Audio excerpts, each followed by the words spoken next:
আসসালামু আলাইকুম প্রিয় দর্শক, সকলকে স্বাগত জানাই অভিবাসী আপডেটের নতুন ভিডিওতে। যারা এই ভিডিওতে যুক্ত হয়েছেন দেশ এবং প্রবাস থেকে, জানিয়ে দেব সর্বশেষ আপডেট তথ্যগুলো, যা জানার পর বুঝতে পারবেন বর্তমান সময় অবৈধভাবে ইউরোপে আসা এবং বাকি প্রসেসিং ব্যবস্থা, কোন রাস্তার কি অবস্থা সহ আরও অনেক প্রয়োজনীয় তথ্য।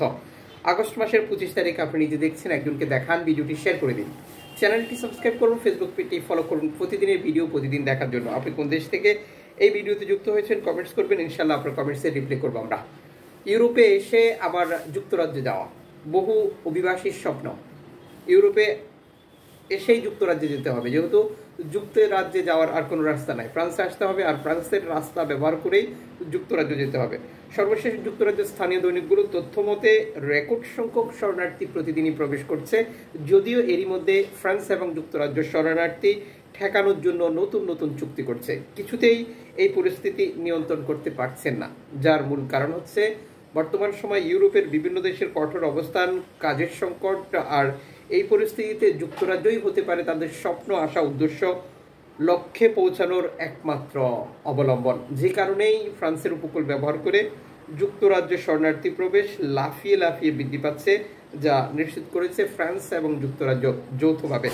এদিকে ভূমধ্যসাগরে কাজ করছে আইতামারি, শেওয়াজ সহ হিউম্যানিটি ওয়ান, মেডেট্রনি সহ বহু এনজিও সংস্থা। সাম্প্রতিক সময় যে বিষয়টি লক্ষ্য করা যাচ্ছে যে 10 জন, 13 জন, 15 জনে যে গেমগুলো হচ্ছে, নৌকাগুলো শরণার্থী উদ্ধার করছে একটি এনজিও জাহাজ। আর এই পরিস্থিতিতে এনজিও জাহাজকে শরণার্থী নামানোর জন্য এত দূরের একটি গন্তব্য নির্ধারণ করে দিচ্ছে, যেখানে যেতে হলে 5 থেকে 7 দিন পর্যন্ত লাগছে। আর এই টোটাল পরিস্থিতিতে ভূমধ্যসাগরে একটি ভিন্ন পরিস্থিতি তৈরি হচ্ছে। একটি নৌকা বিপদে পড়ার পর উদ্ধারকারী জাহাজ খুঁজে পাওয়া যাচ্ছে না, যার কারণ হচ্ছে যে এই 10 জন শরণার্থীকে উদ্ধার করার পর তাকে নির্ধারিত বন্দরে নামিয়ে দিতে হবে, যেটি ইতালি কর্তৃপক্ষ নির্ধারণ করবে।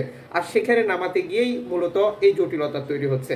একদিকে জ্বালানির অপচয় হচ্ছে, অন্যদিকে সময় কাছের বন্দরগুলো ব্যবহার করতে দিচ্ছে না। এটি একটি কৌশল অবলম্বন করছে ইতালি সরকার, যেহেতু তারা অবৈধ অভিবাসীদেরকে নিজ নিজ দেশে পাঠানোর যে প্রসেসিং কাজ করছিল সেটি অলরেডি বাতিল হয়ে গেছে। এখন নানা কৌশল অবলম্বন করেই তাদের অভিবাসী প্রবেশ বাধাগ্রস্ত করতে চাচ্ছে।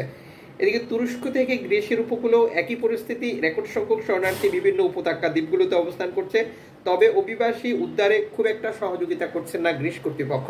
গ্রিস কর্তৃপক্ষের বিরুদ্ধে এই অভিযোগটি প্রথম নয়, এর আগে থেকেই এটি চলমান রয়েছে, যেটি দীর্ঘদিন থেকে।